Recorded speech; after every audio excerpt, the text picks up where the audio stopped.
dar un poco de esta visión que tenemos y darle la importancia que debemos de tener como médicos familiares en este ámbito, que somos tan amplios que debemos de también tener no solo la consulta externa o la comunidad, sino también este aspecto de urgencias y pues que nos atañe para esta reunión. Entonces, muestro mi conflicto de interés. Mi conflicto de interés es este hombre que ven a la izquierda de sus pantallas, el profe Monchis, con cariño le decimos, un gran profe que tenemos en la fundación, gran ejemplo a seguir. Nuestra rectora, nuestra doctora Ana María Piñeros, también una excelente docente que ha aprendido un montón para, para poder dar estas cátedras, me ha enseñado un montón. El profe Jorge Piñeros, con este libro, El cirujano internista, yo creo que a mis compañeros en la residencia fue algo que nos cambió el chip por completo, porque es desde donde nacemos como fundación y entender qué era lo que él quería de su universidad y qué quería de nosotros como médicos familiares. Y es una visión que lo da en 1971 y que sigo creyendo y creemos muchos que es la respuesta al sistema de salud actual. Y pues mi profe Otto Hamann, ahora también mi jefe, entonces, quien me ha enseñado muchísimo, entonces es mi conflicto de interés, corpista hasta más no poder. Entonces, me puse a buscar en cada uno de los países nuestros referentes, grandes referentes en medicina familiar, y uno de ellos, pues dije, bueno, vamos a ver cómo se forman también los médicos en España, cuál es el programa único de España. Entonces, allá se forman en 4 años y tienen múltiples, pues, visiones, así muy similar a la que nosotros hacemos, pero mire que ellos tienen guardias, turnos, hablando con un compañero que está haciendo también medicina familiar allá, eh, me dice más o menos son 6 guardias, 6 a 7 guardias por mes. eh, Son en cada uno de los servicios, en su mayoría pues son en urgencias. Ellos tienen que tener una base de urgencias importante, primero, segundo y tercer año, y pues por el contrario en el cuarto también deben de tener ya el manejo, pero pues ya en el cuarto año es el centro asignado, digamos un centro poblado donde tiene también urgencias y ellos deben de hacer su consulta en la mañana de 7 a 1 de la tarde y de 1 a 3 de la tarde deben de hacer su evaluación por los pacientes que están en comunidad y ya en la noche su turno en urgencias. Y que deben de tener estas competencias, no es competencias clínicas, sino clínicas, y pues miren que son unas competencias muy importantes y no solo es en el ámbito extrahospitalario comunitario, sino también debe ser un manejo de urgencias de soporte vital, atención del politraumatizado, entre otras. Entonces uno dice, venga, mire, además porque su base de esto son los médicos familiares. Nosotros, nosotros pues tenemos lo que es en el ministerio un programa único y entonces sin ninguna diferencia, mire que tenemos esta similitud, no solo también revisamos Estados Unidos y Canadá y España y también tenemos esa misma visión de médicos familiares de ese enfoque holístico, ese enfoque biopsicosocial y que comprendemos la enfermedad no solo en el ámbito extrahospitalario, sino también intrahospitalario, actuando en cada uno del ciclo vital y por eso tenemos este programa único que se añade y responde a estas necesidades que tiene la comunidad en cada uno de los diferentes niveles de atención. Entonces, buscando un poquito más, British Medical Journal, esto fue un artículo, me parece interesante, lo escriben los emergenciólogos, y entonces los emergenciólogos dicen, vengan, necesitamos a los médicos especialistas en medicina familiar porque tienen una gran visión de los pacientes y que nosotros los emergenciólogos estamos en los altos niveles de complejidad, pero no alcanzamos a estar en todos los servicios de urgencias y necesitamos médicos capacitados, no el médico general en Estados Unidos, no, sino médicos familiares para que empiecen a tener con su experticia atender emergencias, pero obviamente con una capacitación con una, con una capacitación y que pues con unos equipos y pues tengan ese manejo de esos equipos de atención. Entonces, mire que los emergenciólogos lo están solicitando. También acá en la Emergency Medicine lo evalúan el rol del médico familiar y la emergencia y ellos proponen un compartir en este ámbito y dicen, venga, necesitamos médicos familiares que trabajemos conjuntamente en la visión del paciente de urgencias. Porque sigue solicitando y dicen, en Estados Unidos no tenemos los suficientes médicos emergenciólogos para estar en todos los niveles de atención. ¿Sí? Entonces, ejemplo, Boyacá necesitaría más médicos familiares en esos servicios de urgencias que apoyarían a donde no llegan los médicos. En mi ciudad natal, Villavicencio, allá también necesitamos médicos familiares. En la urgencia me han solicitado, me han llamado, venga, necesitamos hacer esta porque necesitamos médicos familiares para hacerlo. Y entonces, encontré porque pues buscando un poco, venga, qué pasa en España también con los médicos familiares. Entonces ellos hacen una discusión, pues en ese momento muy interesante de, venga, ¿por qué no necesitamos y por qué sí necesitamos médicos familiares? Ahí estaban empezando los médicos urgenciólogos y decir, venga, necesitamos especialistas en medicina de urgencias.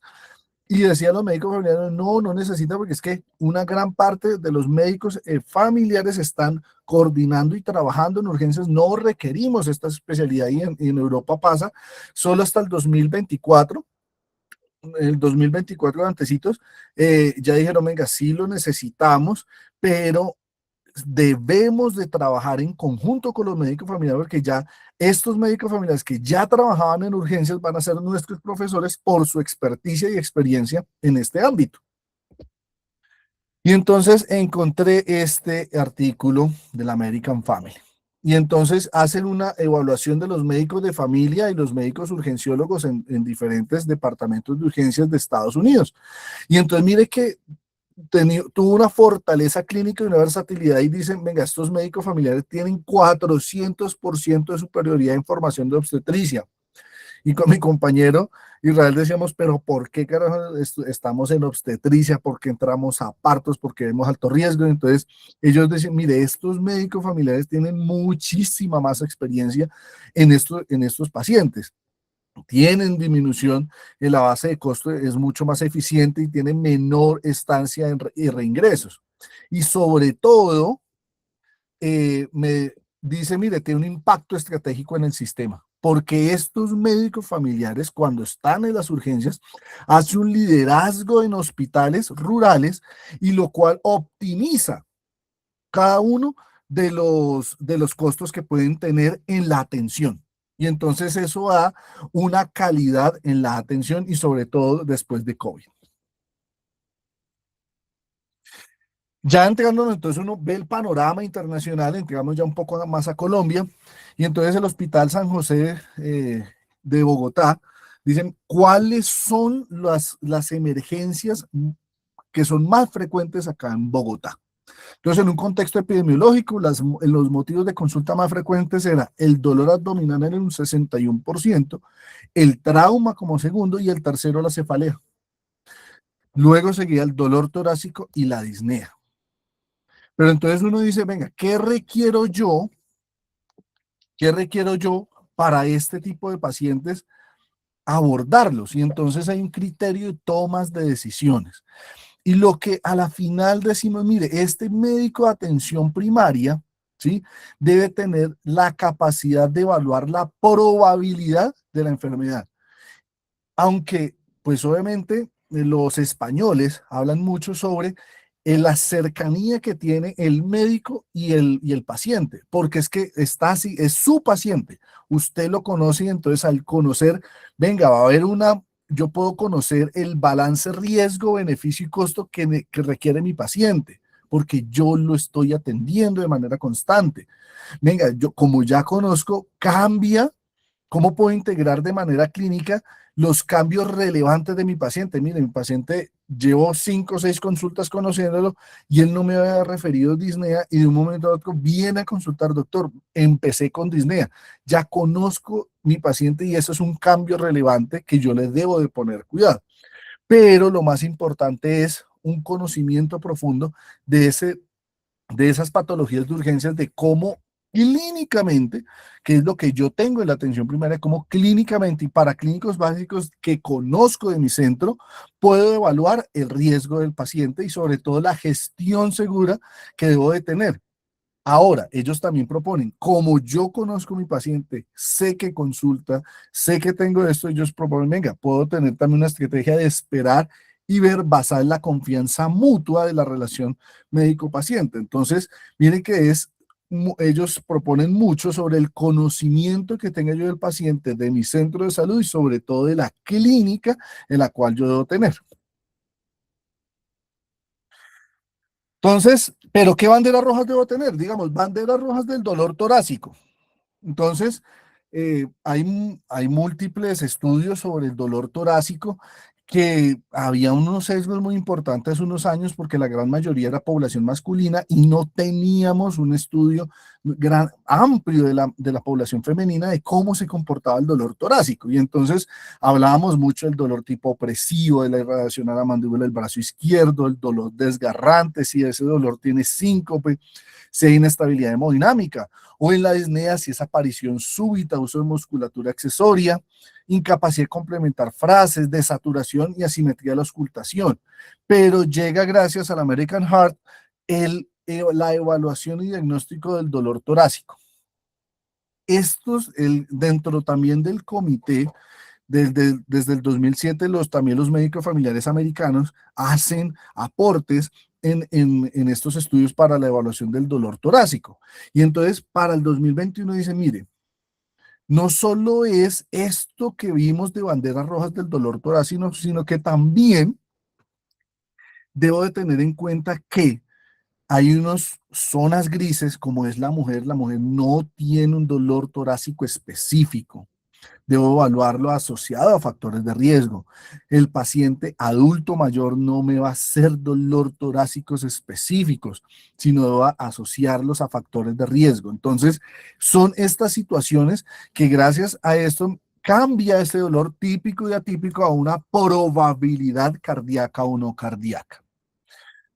Al igual como el dolor abdominal, la primera causa, es el 61% de las consultas en urgencias. Debo tener en cuenta que una evaluación semiológica, defensa muscular involuntaria, rigidez abdominal, signo de rebote positivo o que le impide la movilización. Si asociado a esto tiene inestabilidad hemodinámica, taquicardia, palidez, shock, debo evaluarlo.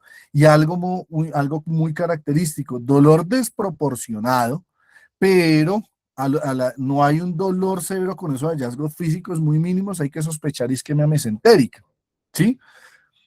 Adicionalmente, ¿será que el paciente tiene sangrado, hematemesis, melenas o hematoquexia? En pacientes con obstrucción intestinal, si los vómitos son biliosos o ausencia de gases, tengo que sospechar obstrucción intestinal. Y en mujeres de edad fértil, el dolor pélvico e inestabilidad, embarazo ectópico. Más o menos un contexto, cuando trabajaba en unidad cuidado intensivo, me ingresa una paciente de 26 años, un dolor abdominal, síntomas irritativos urinarios, pero lo que prevalecía era el dolor abdominal. Lo ingresan en urgencia, no, tiene síntoma, tiene un parcial de orina, sugestiva infección de vías urinarias, pero sin síntomas.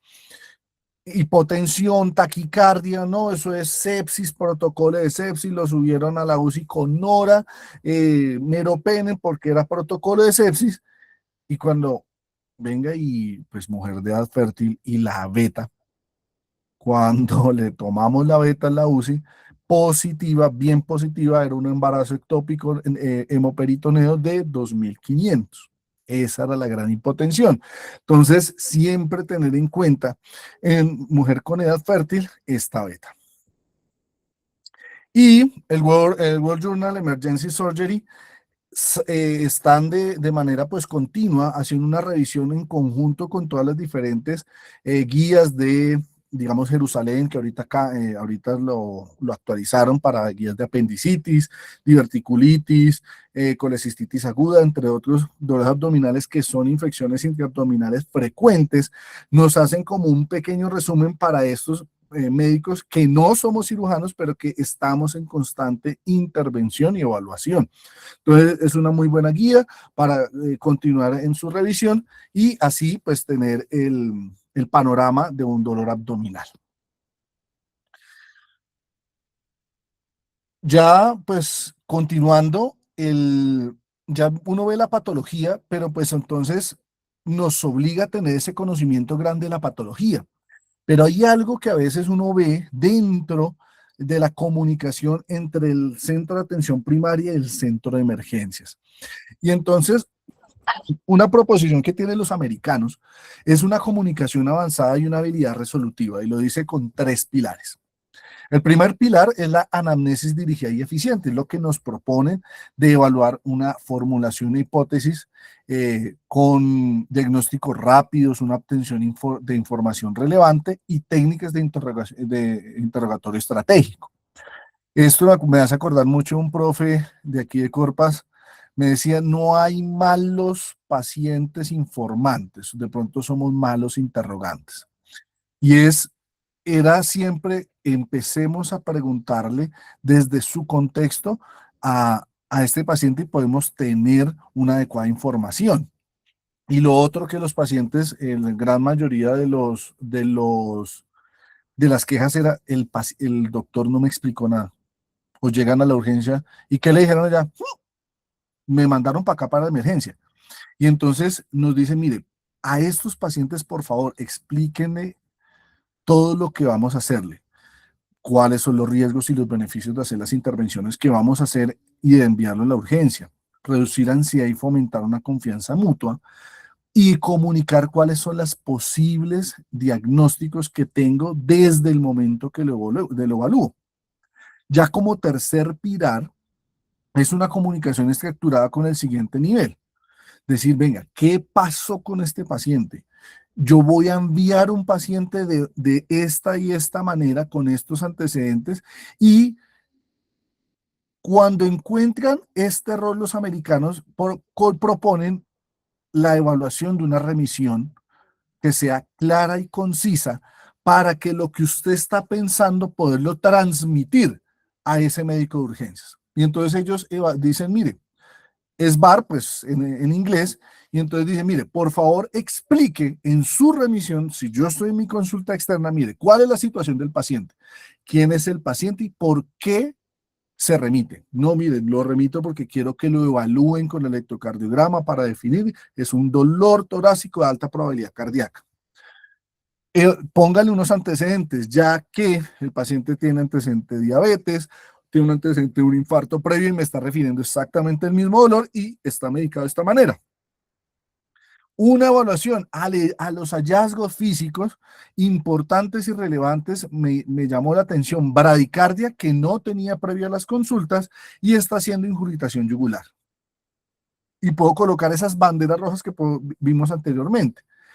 ¿Y qué recomendación, qué espero yo al siguiente nivel? Quiero evaluar troponines, electrocardiograma para definir los cambios que tengo acá en la consulta externa. Adjunto para clínicos de la consulta externa, porque cuando nosotros lo vemos en el servicio de urgencias no tenemos los mismos sistemas, lastimosamente.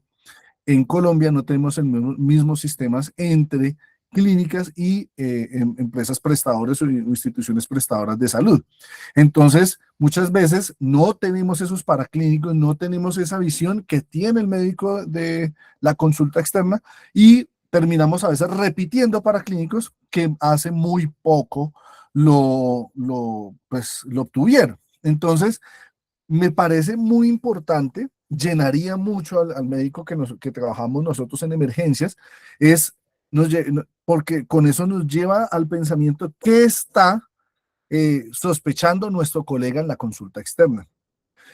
El error más crítico, dice la remisión, es una información demasiado insuficiente. Entonces no sabemos, a ver, llega el paciente, probablemente no es muy comunicador o tiene alguna alteración neurológica o el acompañante es muy mal informante y entonces no sabemos por qué lo enviaron. No, doctor, aquí me mandaron de urgencias. Y eso hace que haya un retraso en el diagnóstico y en el tratamiento. que nosotros le tomaron allá y le tomamos acá, y riesgo de eventos adversos. Entonces, una invitación principal, listo, yo ya identifiqué que requiere irse a emergencias, lo solicitamos de una manera formal porque se lo estamos presentando a otro colega de nosotros.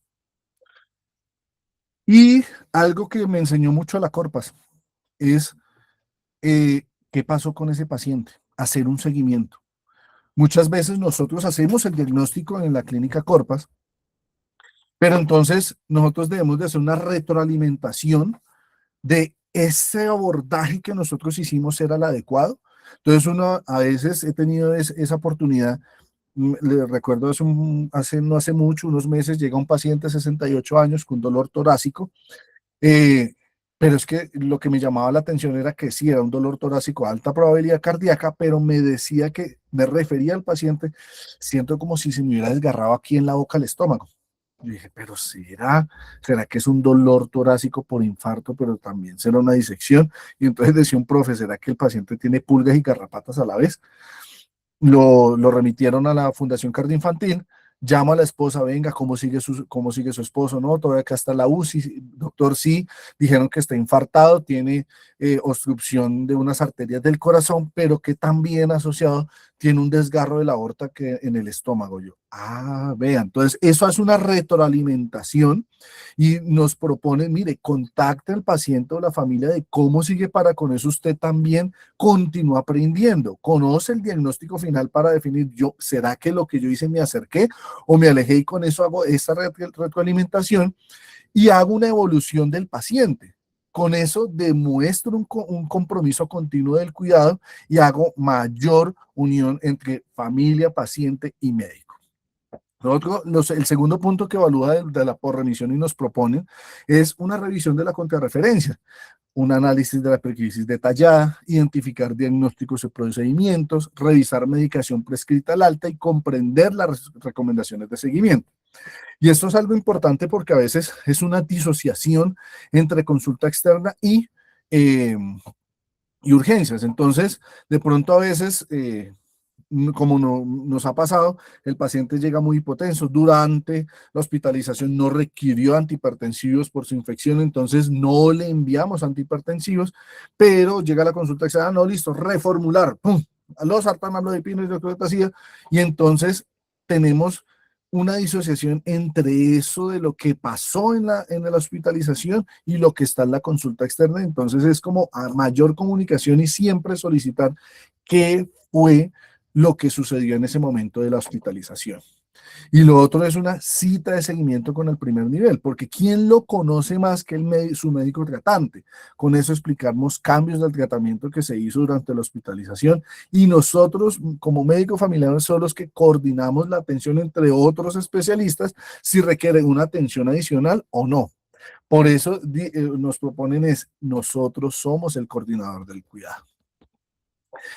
Y entonces, de todo en la emergencia, lo que debemos de tener en cuenta es en qué pacientes no es tan florida la clínica. En la población mayor, de adultos mayores, son síntomas demasiado inespecíficos y a veces tienen son manifestaciones únicas y que debo con el examen físico, para clínicos, entre otros, llenarme de razones de cuál es la causa. Muchos bien, delirium hiperactivo y ingresan así a la emergencia y bueno, ¿cuál es el causante? ¿Es una hiponatremia? ¿Es una causa infecciosa? ¿Qué es lo que nos está causando? Entonces es un reto diagnóstico en los pacientes adultos mayores. Los pacientes diabéticos hacen neuropatías y pueden enmascarar el dolor típico.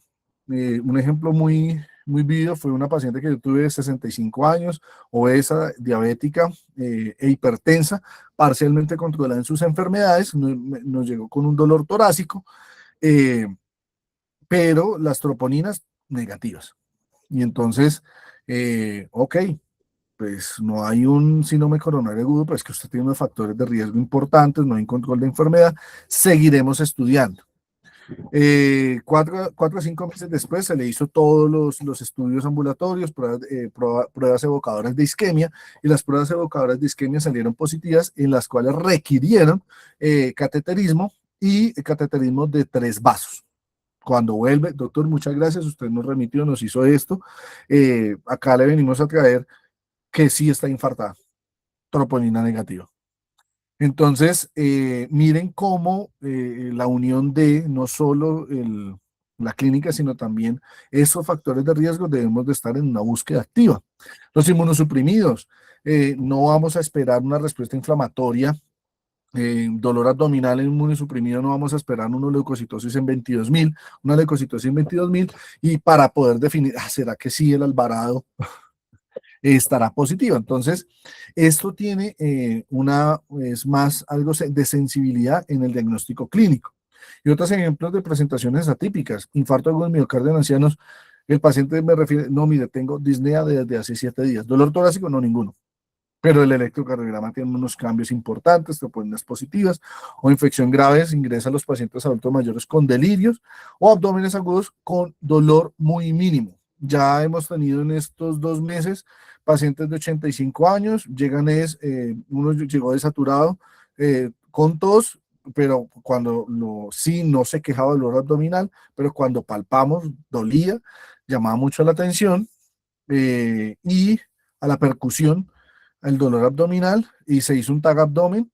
En el TAG abdomen, líquido libre en cavidad, se opera, tiene una apendicitis con peritonitis 4 cuadrantes.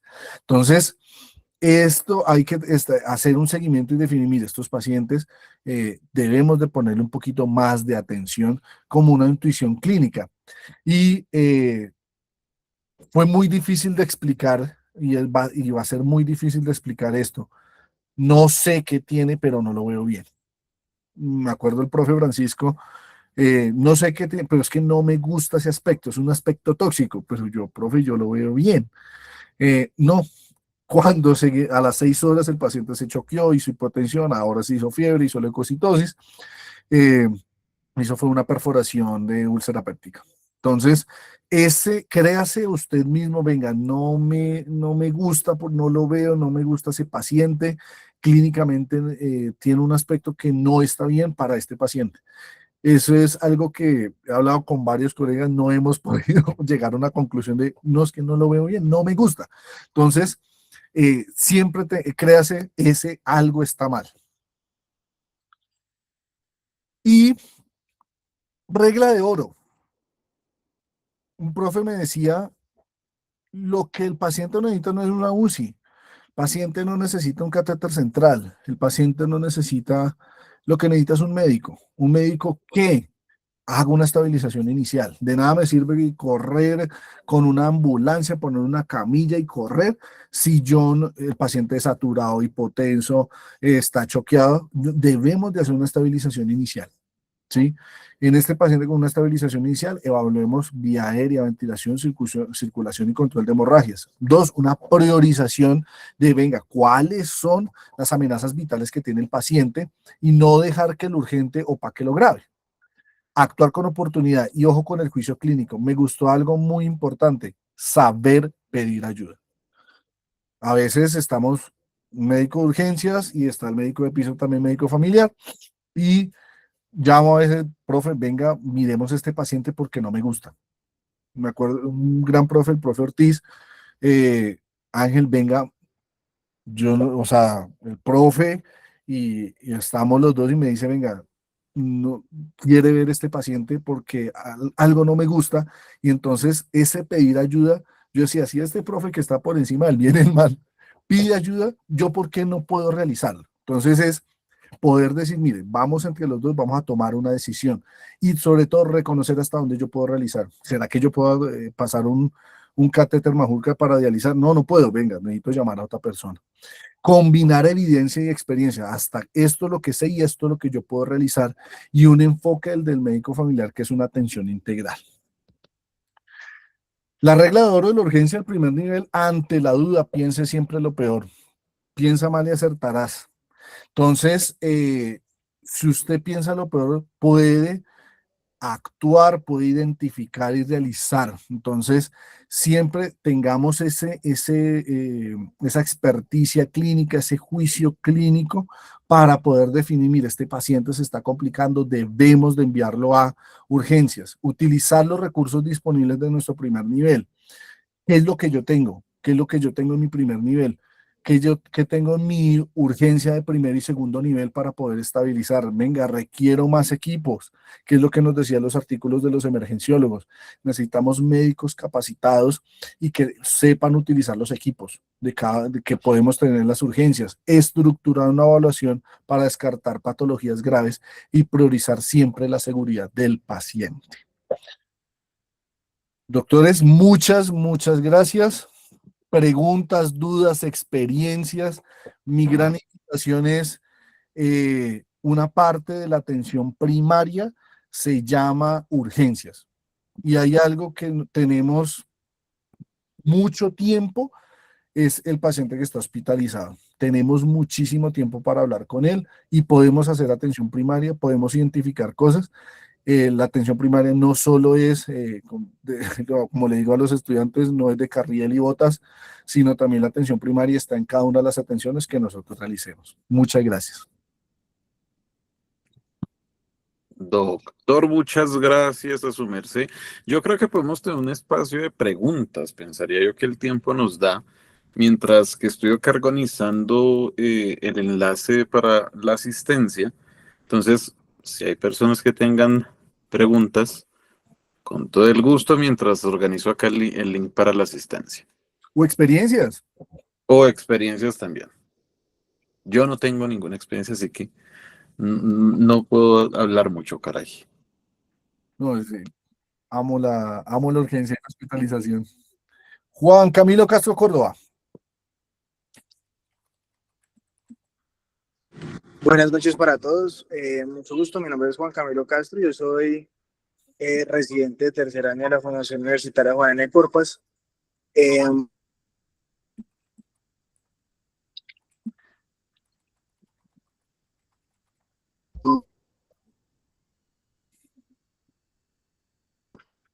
Me gusta mucho el tema donde evaluamos que somos el acompañante transversal, ¿no? El acompañante que hacemos el cuidado del paciente, y me gusta la idea de que nosotros no estamos en búsqueda de competencia tal vez con el servicio de urgencias del emergenciólogo. Nosotros no estamos para eso, sino para trabajar en equipo.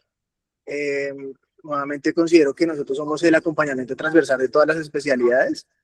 Por eso la atención primaria en salud, desde mi concepto, tal vez es ese acompañamiento que podemos hacer desde todos los niveles de atención, y no solamente desde el primer nivel de atención, sino podemos hacerlo en todos los niveles. Por eso creo que es una oportunidad muy buena de enfocarnos y trabajar en equipo, no competir con el emergenciólogo, con otras especialidades, sino trabajar en equipo. Doctor, muchísimas gracias. No, digamos, hay una experiencia muy importante en eso. Villavicencio, que es mi ciudad natal, en Villado hay 15 centros de salud. De los 15 centros de salud tienen habilitados para hospitalización, partos, tiene sala de emergencias con 2 camillas de reanimación. La Secretaría de Salud Departamental de Villavicencio las equipó con unas camillas preciosas, equipos súper bacanos. O sea, hicieron un equipamiento. Ahora, pero entonces, un parto, pum, para el hospital. Paciente hospitalizado, evaluación por medicina interna, pum, para el hospital. ¿Cómo podríamos y serviríamos muchos médicos familiares en estos centros de salud, coordinando los centros de salud, estando nosotros pasando revista hospitalización, estando en urgencias, para no colapsar centros de atención de alta complejidad? Primeros y segundos niveles de Bogotá, estaríamos nosotros no colapsando los altos niveles de complejidad, sino manejándolos desde el primer y segundo nivel, ¿sí? Ese ha sido también una parte y un nicho que me gustaría que muchos médicos familiares lo hiciéramos para también atender estos tipos de pacientes. Con eso no colapsaríamos el sistema. José Israel Guzmán, uy, mi amigo del alma. Que quería dejar en esta charla, digamos que los programas de medicina familiar son diversos en la manera en que estamos, pero cada vez que yo pienso en médico familiar, me imagino un médico que no es excelente en nada, pero que es muy bueno en todo. Entonces, la invitación es, Yo sí no soy tan bueno para las emergencias, lo intento hacer mejor cada día, pero cada vez que veamos y cada vez que encontremos nuestro rol, la invitación es quitarnos la mente de solamente hospitalización, solamente consulta, solamente urgencias, solamente atención domiciliaria, sino que poco a poco entre todos vayamos construyendo esa versión de un médico familiar que tenga la capacidad de desenvolverse de la mejor manera en el lugar donde yo lo coloque. Yo pienso que los programas con el tiempo van a ir migrando a medida a lo que necesite el país, a lo que necesite el sistema de salud, pero al final cada uno necesita en los servicios de urgencias, en atención domiciliaria, en atención comunitaria, en centros de cuarto nivel, y poco a poco irnos formando, entendiéndonos que no competimos, sino que apoyamos, y sobre todo que no somos excelentes en nada. Hoy Estados Unidos tiene el problema que muchos médicos familiares empezaron a hacer cosas tan específicas que dejaron de ser médicos familiares para hacer solamente algo muy específico, sino que nosotros como país evitemos la fuga de especialistas y evitemos la fuga de lo que podemos llegar a hacer.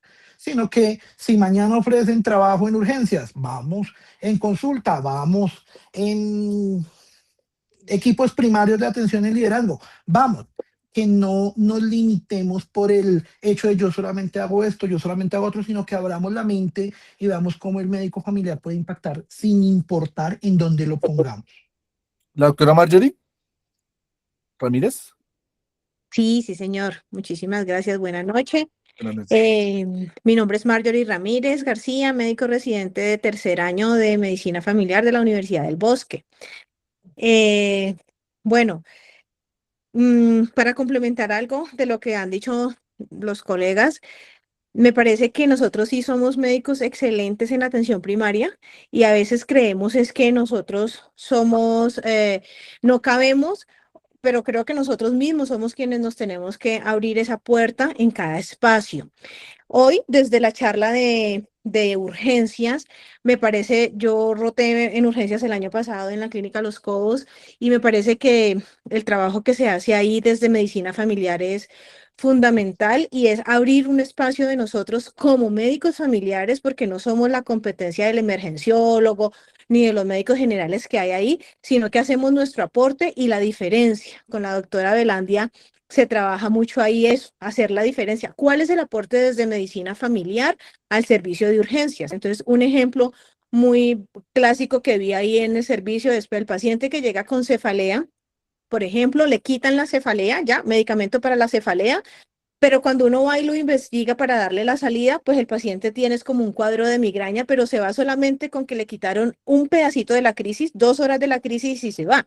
Pero si nosotros lo abordamos antes de irse, ese paciente se va con medicamento profiláctico, con exámenes, porque le aplicamos la escala, porque entonces decimos, este paciente lo citamos para ver cómo se va con ese profiláctico y ahí hacemos la diferencia. Entonces el paciente no vuelve a urgencias pasado mañana porque la crisis no se la quitamos del todo, sino porque ese paciente no va a venir porque se va con su profiláctico. Entonces me parece que la diferencia sí la hacemos en aplicar atención primaria en todos los campos donde estamos y somos excelentes en eso. Roger, mi doctor Roger, que levantó la mano. Bueno, muy buenas noches a todos. Gracias por la charla.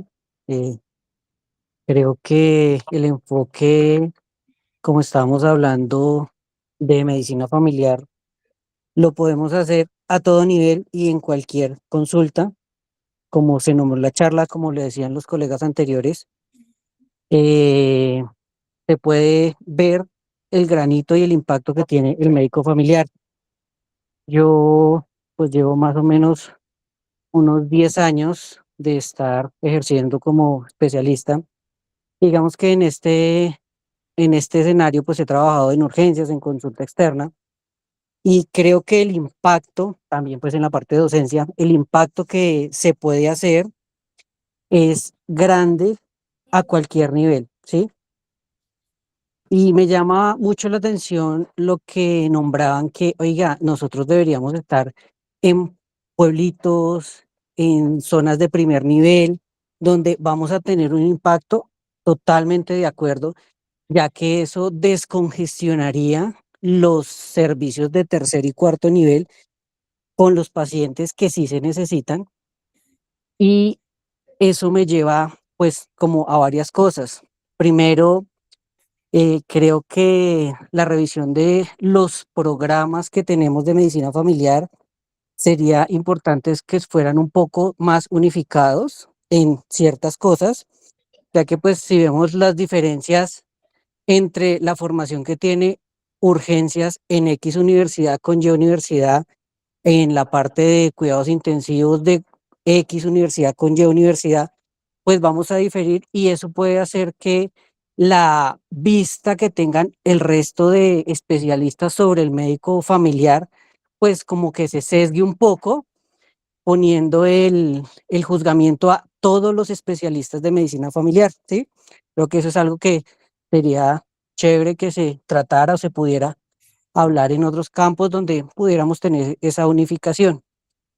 Y por otro lado, pues comparto la idea de los anteriores colegas de tenemos que seguir mostrando que no somos la competencia de ningún especialista.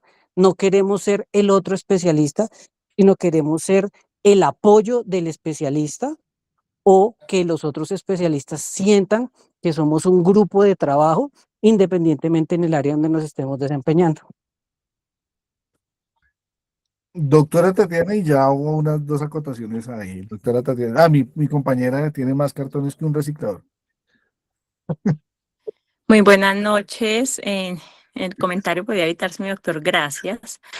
Eh, Mi Primero maestra. felicitar al doctor Barahona por tan excelente abordaje. Es una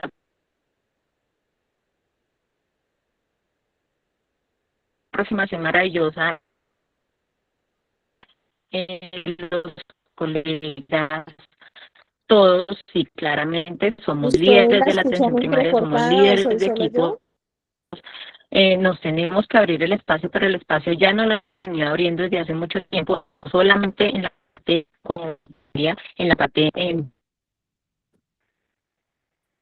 Sí, ya mejoró. Estaba como ¿Me en el oyen? ¿Me inicio oyen? ¿Aló? recortado, ya ahorita ya como que mejora la cosa. Sí, Qué señora. pena.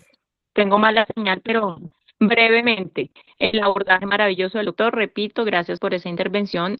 Comparto todo lo que mencionan los colegas, pero tengamos en cuenta que si bien nos hemos incluido poco a poco, también nos han incluido. Ya las normas contemplan el papel del médico familiar como líder de un equipo primario, incluso en la AJA, como mencionó el doctor.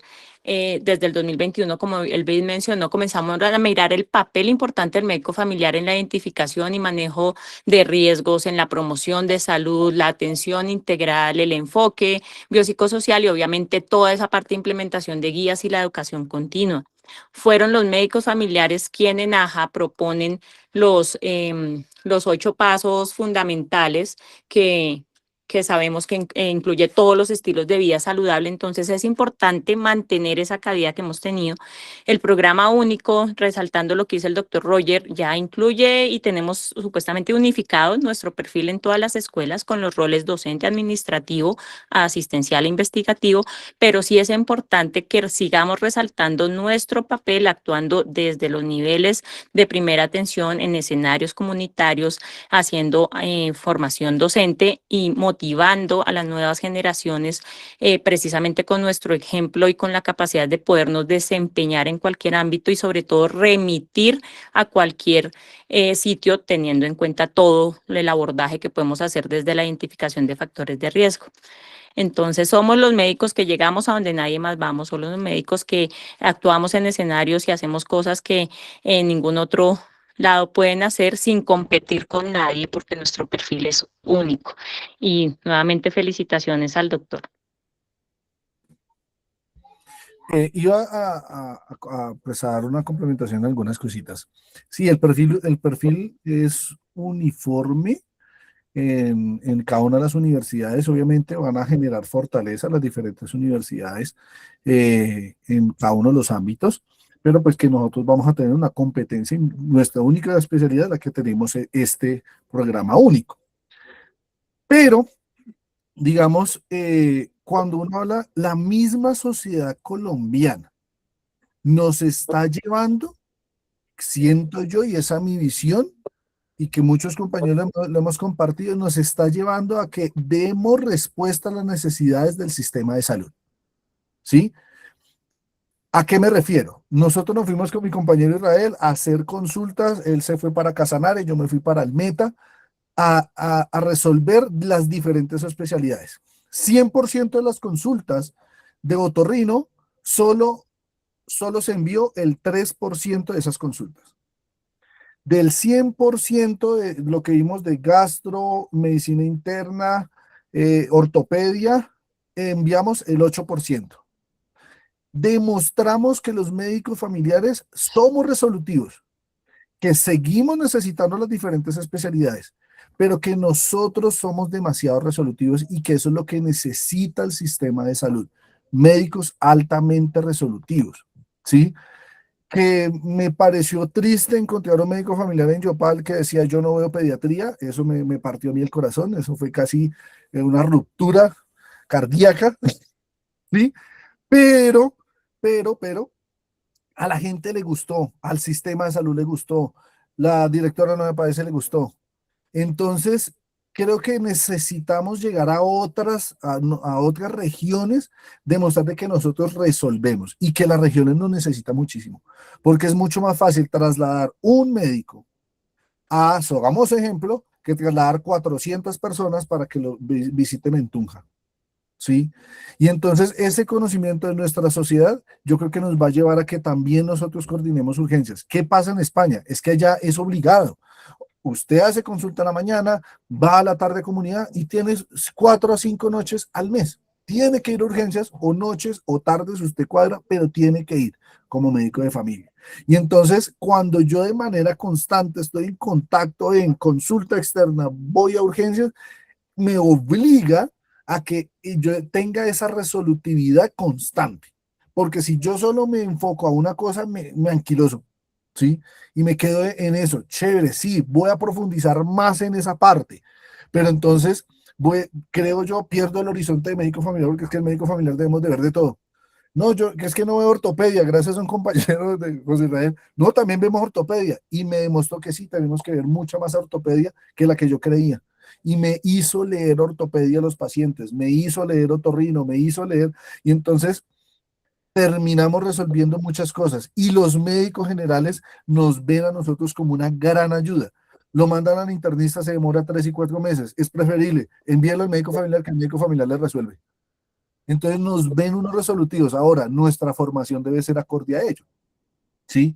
Nos debemos de ser acorde a ello. Y ahora la Sociedad Americana de Medicina Familiar, una vez dice, yo a veces leo todos los meses esa revista, pero uy, ¿cómo así que tenemos que ver uveitis? ¿Cómo así que sigue uno aprendiendo y uno lee la última, no, igual, la última revisión de falla cardíaca 2025 y uno, madre, otra vez lea, y qué chévere que nos sigue educando en muchas otras cosas. Y es lo que siempre digo, la universidad nos dará, yo creo que el 5 o 10% de todo lo que un médico familiar tiene que saber. De ahí en adelante va a ser nuestra experiencia, nuestra lectura continua, nuestro aporte a la sociedad y que nosotros como médicos nos estemos impulsando unos a otros, porque es el apoyo y la educación de entre nosotros como médicos, decir, mire, venga, usted no sabe ortopedia, yo le enseño.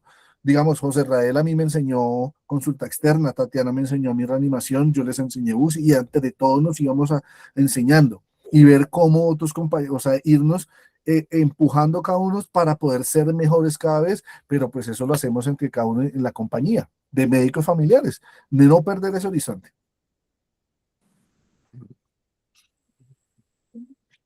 Como siempre, salgo con más preguntas que respuestas, pero finalmente esa es la intención de esta sesión. Y reitero que uno de los elementos por los cuales yo he querido que estuviéramos acá reunidos es precisamente por ese asunto que ustedes saben algo que yo no sé, y eso hace valioso el proceso de educación que ustedes me puedan impartir a mí, y viceversa, ¿sí?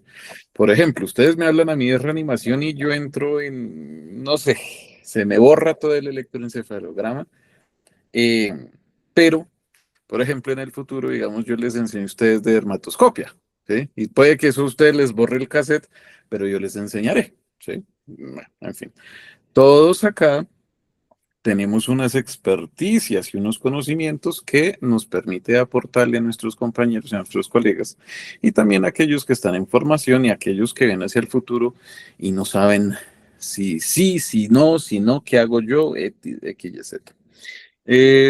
Les pido otra vez el favor para los que no han hecho que me ayuden con la asistencia, que es fundamental para estas actividades. Un punto adicional en mi mente que le hago la pregunta, mi doctor, es, bueno, un médico familiar en el servicio de urgencias, de acuerdo. Bajo esa tónica lógica y orientación, ¿en qué podríamos, aunque yo sé que ustedes han dicho que no, pero inventemos, ¿en qué podría haber un conflicto o una choque o bueno, algo de esa índole precisamente con los urgenciólogos? Que pues no es que en este momento sean muchos, faltan muchos, pero en un futuro digamos que vaya a entrar en un choque con ellos, ¿sí? Entonces, mi estimadísimo Roger, que hace mucho no lo escucho, espéreme un minutito, espéreme un minutito. Ah, doctor, cuéntenos, ¿qué piensa usted?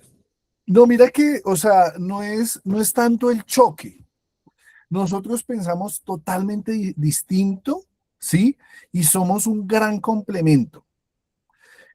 Hace poco, con el profe Borges, paciente con dolor abdominal, y una frase que me gusta que siempre dice, la importancia del paciente se lo da el médico.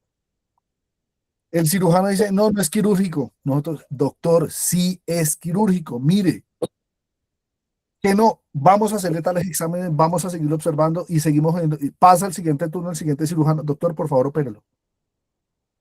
Y cogió hasta que ya convencimos tanto, venga, el paciente sigue con dolor abdominal, mire, tiene signos de irritación peritoneal, pero no, es que a mí no me, profe, abrámoslo, hagamos una apuesta, yo gasto el tinto, lo abren, peritonitis, 4 cuadrantes, choque séptico, a una apendicitis a los 86 años, ¿sí? Entonces, uno a veces entra, podemos, y hay cosas que no lo van a ver muchos especialistas, no lo van a ver, ¿sí? Ahorita también trabajo en obesidad. El médico internista es, tome semaglutide, tome toda la cosa y chao. Cuando uno se da cuenta, venga, es que este paciente tuvo a los 15 años una muerte de su padre, una crisis no normativa, se suicidó. Al año siguiente, el hombre empezó a desorganizarse, tuvo depresión, tuvo esto, empezó la obesidad y ahorita estamos viendo un paciente obeso para operarlo. Sí, claro, es un paciente obeso, pero mire todo el contexto que tiene y qué es lo que tenemos que manejarlo. Y este personaje con el que trabajo es un cirujano que fue profesor de nosotros, con la que yo, digamos, mi compañera, mi gran amiga que me vio llorar en la residencia en cirugía, contando, este cirujano decía, no, es que los médicos familiares no sirven. Y ahorita se especializa en bariátrica, llega acá a Colombia y dice, necesito un médico familiar, porque ustedes ven el paciente distinto. Entonces, nunca no es de ir a chocar, venga, vamos, soy tan especialista como usted. Soy tan especialista como usted, cirujano, soy tan especialista como médico internista, soy tan especialista como pediatra. Vamos a ver este paciente. Me puedo equivocar, claro, pero yo me voy a equivocar a favor del paciente. Voy a hacer todo a favor del paciente. Y vamos a hacerlo entre los dos.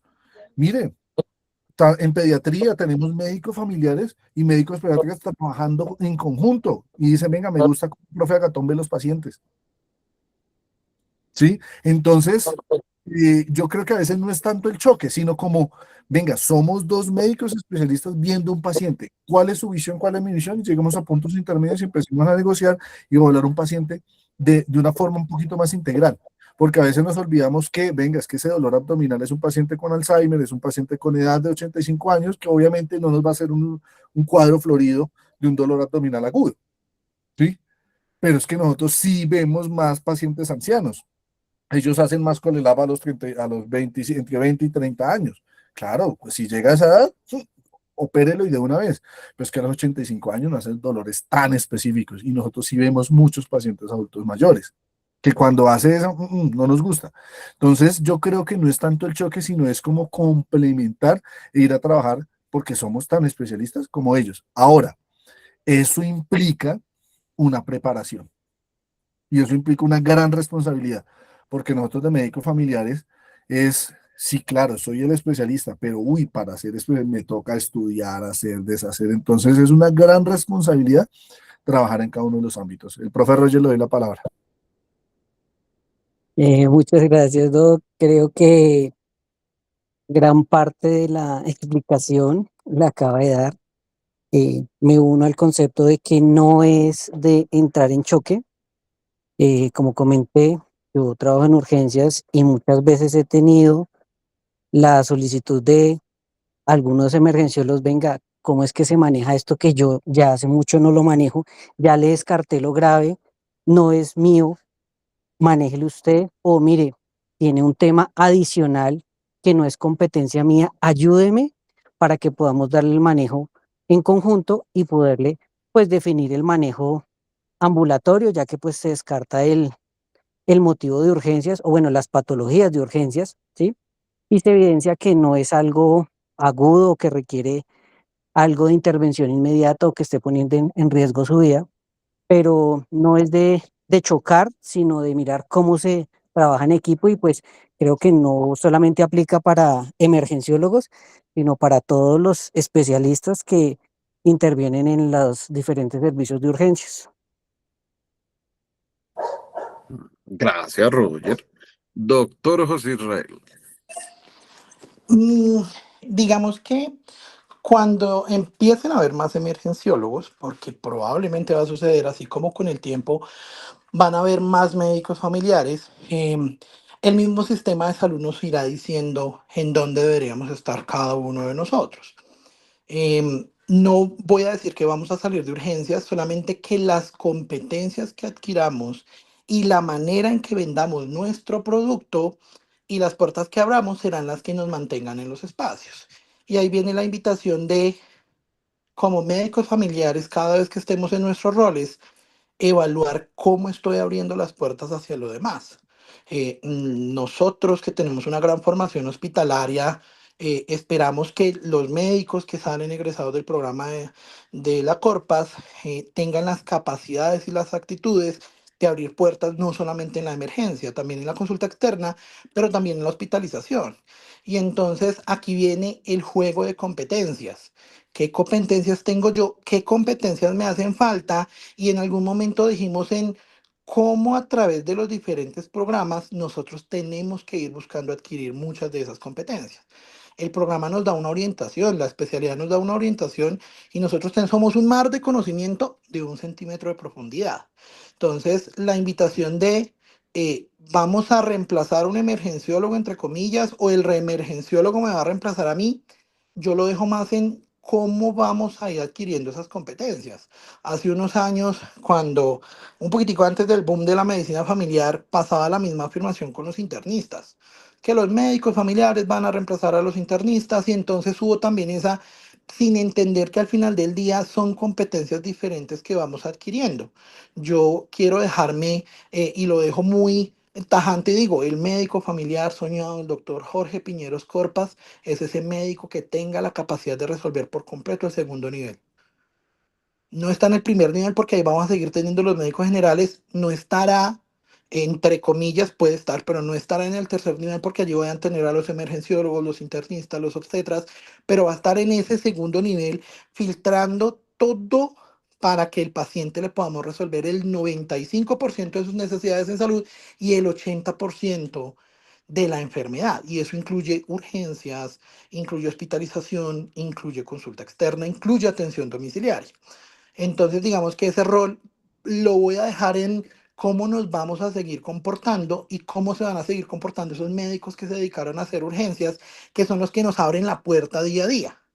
Asimismo, como en hospitalización, nos siguen abriendo la puerta día a día y vendemos un producto esos médicos venden ese producto y entonces ya hay lugares en donde ya no es solamente uno, ya son dos, y luego fueron tres, y luego fueron cuatro, y vamos adquiriendo esas competencias para estar.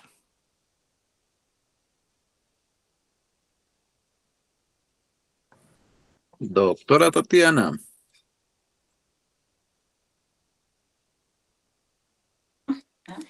Un aporte muy pequeñito, mi doctor Diego, muchas gracias. Y es que los doctores Roger y José Israel ya dijeron lo importante. Trabajo en equipo, líderes no somos competencia. Tenemos que aprender a trabajar en equipo con las competencias propias de cada cual y como usted mencionó, las fortalezas.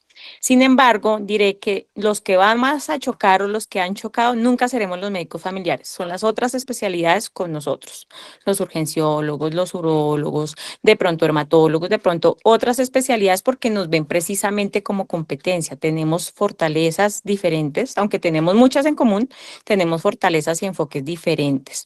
Y lo principal es eso. Con respecto a los urgenciólogos, diré una cosa puntual y el doctor Roger me corregirá porque también tengo la oportunidad de trabajar y he trabajado con varios urgenciólogos. Y es que el enfoque del urgenciólogo aquí en Colombia, o el emergenciólogo, son los triage 1. Si están trabajando en un servicio, reciben la reanimación, el trauma, el triage 1, el que es la emergencia, y los médicos familiares manejamos los otros triage. Pero cuando nos ocupamos, pues ellos nos dan la mano y cuando ellos se ocupan, saben que tienen el médico familiar también especialista que le puede dar la mano y mejorar el pronóstico del paciente, que finalmente es el único objetivo de interés de todos.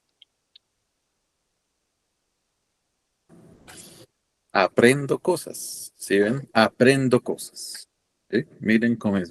Doctor, cuéntenos. Hay una cosa, digamos, en Villavicencio, es lo que más conozco. Necesitan un médico familiar en urgencias porque el médico emergenciólogo no me ve pediatría. ¿Sí?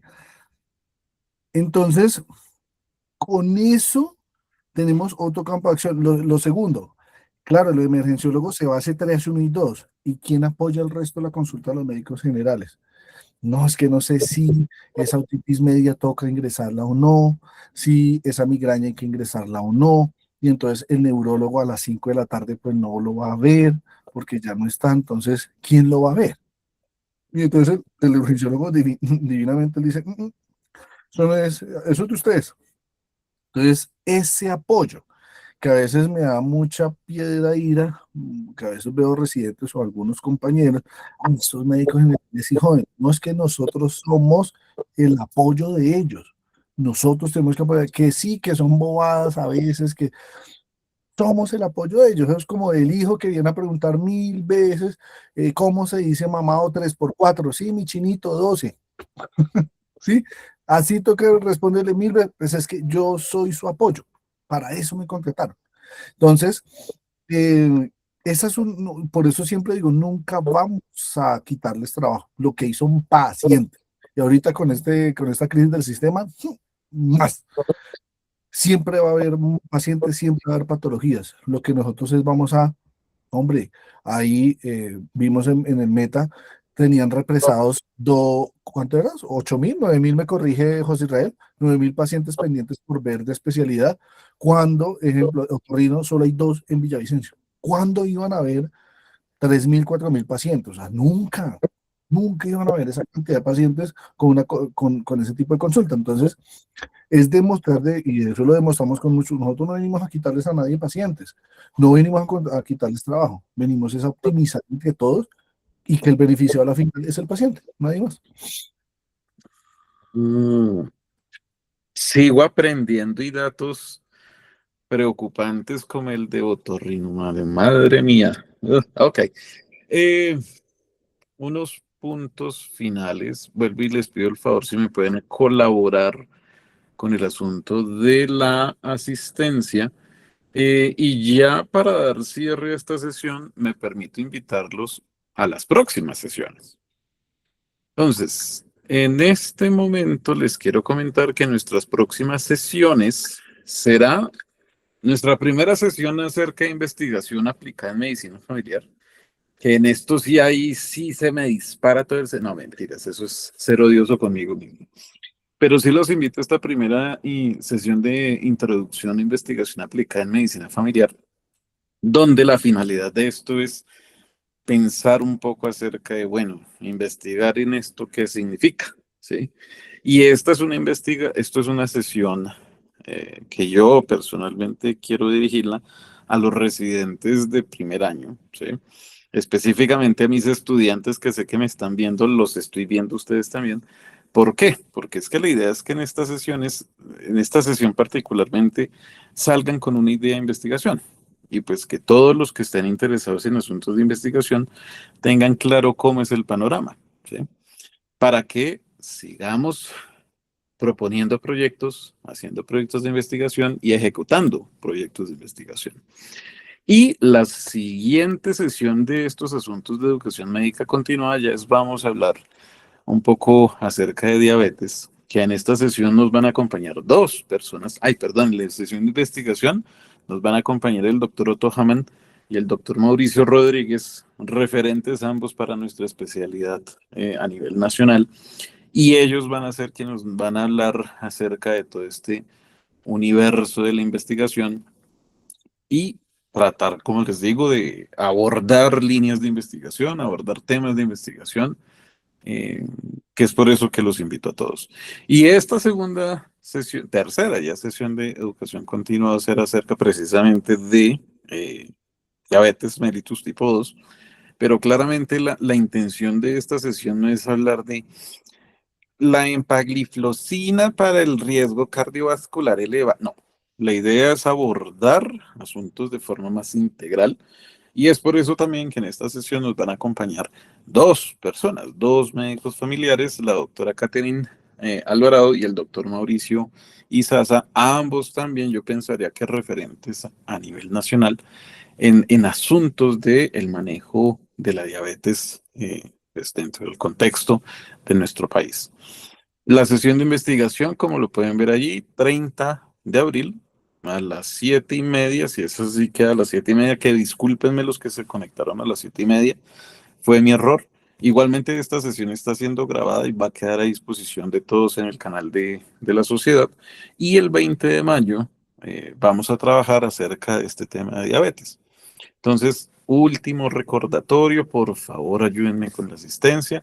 Yo ahorita, después molestaré al doctor Ángel para que me pase las diapositivas, aunque creo que ya me las pasó, para la construcción de las memorias. Y el último apunte que hago respecto a las próximas sesiones es que sigo trabajando y pensando con el doctor Ángel porque la intención es plantear un taller práctico presencial que si no estoy mal, la intención es abordaje inicial del paciente politraumatizado y todavía me estoy craneando la fecha, sí, que eso lo discutiremos con el doctor Ángel, para tener esa primera sesión práctica que yo entiendo y sé el deseo que tienen los asistentes, bueno, en general, todos en Bogotá, de hacer actividades presenciales y precisamente esa es una de ellas. Que ahí sí, no sé, doctor Sumer, se me ha dicho sí, sí. No, Cuéntame. sobre todo es porque, o sea, la gran cuña es porque es mi gran orgullo, mi compañera Tatiana, mi amiguita, ella es instructora del American Trauma Life Support, del American Surgeon, es la única médica familiar en ATLS, entonces vamos a estar allá, pues en nuestra casa, en La Corpas, para ese taller. Entonces yo creo que es mi gran orgullo presentar de que no, o sea, no soy yo, es una red de amigos, una red de una familia que los espera allá en La Corpas. Entonces va a ser muy importante el taller. ¿Promo de qué? ¿Mm? Creo que se quedó un micrófono abierto. Pero bueno, como les digo, la fecha todavía no se las digo con certeza, pero apenas yo tenga esa fecha puntualizada, créame que yo se los voy a hacer saber a todos los interesados. Eh, y pues claramente, no siendo más, no los molesto, solamente voy a dejarles una vez más copiado el enlace de la asistencia. Les agradezco a todos mucho de verdad por asistir. Doctor Barahona, le agradezco mucho por su tiempo. Y recuerden, estos son espacios para ustedes, de ustedes, para ustedes, desde ustedes, al igual que esta sociedad. ¿Listo? Entonces, ahí les dejo por última vez, y no molesto más con el tema de la asistencia. Muchas gracias a todos. Sí, muchas gracias por la invitación. Dios los bendiga. Gracias, feliz noche.